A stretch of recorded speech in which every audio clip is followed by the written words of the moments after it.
18 अक्टूबर को वजीर आजम शहबाज शरीफ की सिफारिश पर सदर ने रेकॉर्डिक रेफरेंस सुप्रीम कोर्ट में दायर किया था। यह रेफरेंस इसलिए दायर किया गया था कि सुप्रीम कोर्ट से गैर मुल्की कंपनी के साथ मुआहदे से मुतल्लिक राय ली जा सके। 18 अक्टूबर को ही रेकॉर्डिक पर सदारती रेफरेंस की समाअत के लिए चीफ जस्टिस उमर अता बंदयाल ने 5 रुकनी लार्जर बेंच तश्कील दिया था।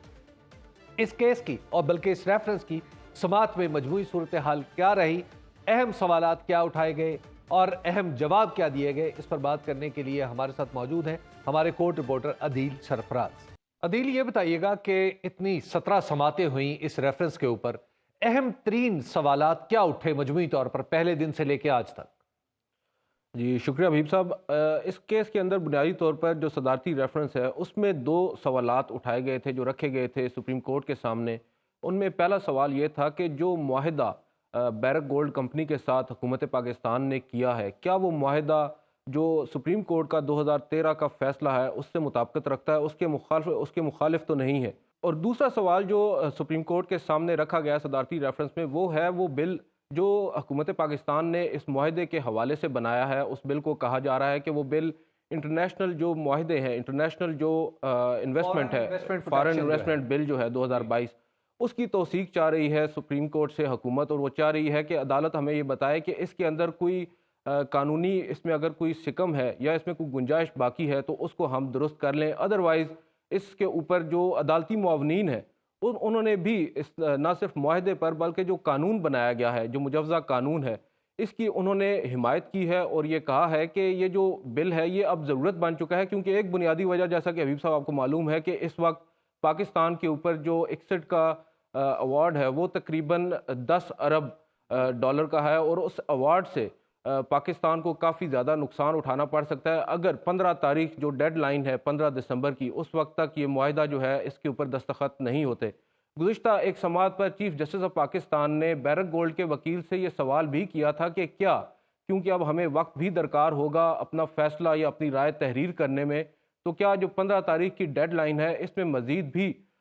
इसमें तोसी हो सकती है। जिस पर बैरक गोल्ड के वकील ने उसी वक्त अदालत को ये बताया था कि ये मुमकिन नहीं है। और उसके बाद चीफ जस्टिस ने कहा था कि हम कोशिश करेंगे कि इसके ऊपर एक मुख्तसर फैसला अगले आने वाले हफ्ते में दे दें। और उसमें जो अब सुप्रीम कोर्ट है इसके मेन रिजर्वेशंस जो हैं, जो मेन खदशात जिनका इजहार किया गया है चीफ जस्टिस और दीगर जो मोअज़्ज़ज़ जजेज़ हैं, उन्होंने एक तो पानी की किल्लत है बलूचिस्तान में, ये सबको मालूम है, उस के हवाले से बात की। और दूसरा, आज चीफ जस्टिस ने एक और बात की, उन्होंने कहा है कि हम ये भी देखेंगे कि जो एक्वाफर है बलूचिस्तान में उसको प्रोटेक्ट करने के लिए हुकूमत जो है इस मुआहदे के अंदर और इस कानून के अंदर क्या लेकर आ रही है। और दूसरा जो वेलफेयर है, वर्कर्स की वेलफेयर है, उसके हवाले से उम्मीद जाहिर की जा रही है जो राय होगी इसके अंदर कुछ ना कुछ जरूर। आपको नहीं लग रहा कि ये पहली दफ़ा पाकिस्तान की तारीख में, शायद या मेरी मालूमात की हद तक पहली दफ़ा है कि एक ऐसा मुसव्वदा जो अभी कानून नहीं बना लेकिन उससे पहले अदालत में पेश किया गया है कि आप देख के बता दें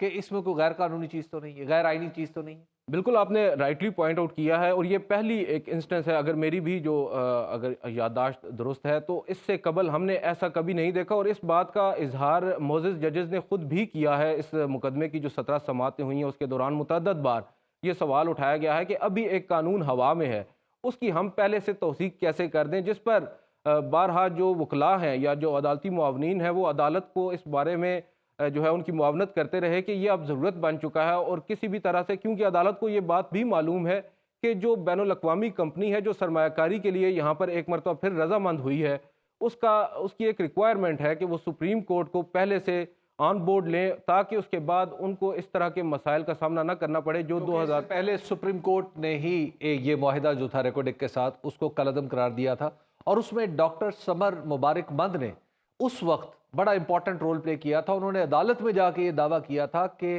पाकिस्तान न सिर्फ यहाँ से मादनियात निकाल सकता है बल्कि उन्होंने कई अरब डॉलर का इम्कानी मुनाफा निकाल के भी दिखाया था, जिसमें से 1 रुपया, 1 धेले का मुनाफा आज तक नहीं निकल पाया। ये बताइए कि समर मुबारक मंद साहब का भी तो जिक्र हुआ था। जी बिल्कुल, इस मुकदमे के अंदर एक रोज़ समर मुबारक मंद साहब का भी चीफ जस्टिस ने खुद ही जिक्र किया। उन्होंने कहा कि इस तरह के कई एडवेंचर्स हुए हैं। समर मुबारक मंद साहब ने भी इस मुकदमे में आकर अदालत में कुछ बातें कही थी और उसके बाद तकरीबन जो तखमीना अदालत की जानिब से बताया गया है 8 अरब रुपए पाकिस्तानी जो हैं उसका नुकसान उठाना पड़ा है पाकिस्तान को डॉक्टर समर मुबारक मंद की, अगर मैं ये कहूँ तो गलत नहीं होगा, कि उस एडवेंचर की खातिर और उसके हवाले से दुनिया में जग हसाई हुई वो अलग बिल्कुल थी। खैर, अच्छा, और उसमें उसके साथ साथ जो उस वक्त की आप कह सकते हैं कि आज भी यहाँ पर सुप्रीम कोर्ट में हमारे साथ कुछ और साथी भी मौजूद थे, कुछ वकला भी, तो क्योंकि उस वक्त जो मुआहदा हुआ था और उसके बाद सुप्रीम कोर्ट में वो आया था, तो इल्ज़ाम ठहराया जाता है, उस वक्त सुप्रीम कोर्ट पर इल्ज़ाम दिया जाता है कि 2013 में जो फैसला इफ्तिखार चौधरी साहब, जस्टिस इफ्तिखार चौधरी की अदालत ने दिया था,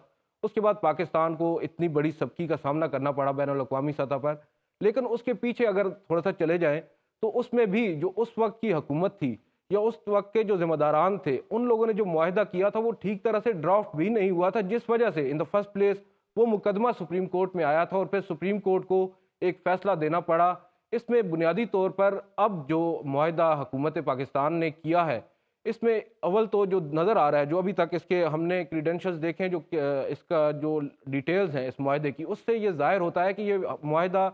कई सूरतों में जो गुज़िश्ता मुआहिदा था उससे काफ़ी बेहतर है और इसमें पाकिस्तान को भी काफ़ी ज़्यादा मुनाफा होगा, क्योंकि उसके अंदर पाकिस्तान की शरह काफ़ी कम थी। जो पार्टनरशिप थी उसमें ज़्यादा जो शेयर्स थे वो बैरक गोल्ड के और जो दूसरी ऑगस्टा जो कंपनी थी, एंट ऑफ ऑगस्टा, उनके थे। और उसमें अब ये हुआ है कि जब ये दोबारा मुआहिदा हुआ तो उसके बाद क्योंकि इस मुआहिदे के पीछे भी आपको पता है कि मुख्तलिफ जो बैनुल अक़वामी फर्म्स हैं उनको हायर किया गया है, जो लीगल फर्म्स हैं, और उसके बाद जो